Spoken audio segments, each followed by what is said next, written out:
রে গতি শেখ দুর্মুখী চাই কোন দরজা খাওয়া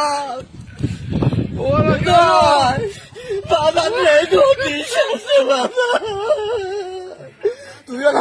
তুই বাদান তাড়াতাড়ি দুটো টিকিট পাঠা। হ্যাঁ তোর খালার আমি তাড়াতাড়ি দেশ কি কোষ দেশের যাওয়া লাগবে ছুটি হলা দেবেনি আগস্ট মাসে জামা করে প্রথম নবী কিনা জানে রে বাবা তুই তাড়াতাড়ি তাড়াতাড়ি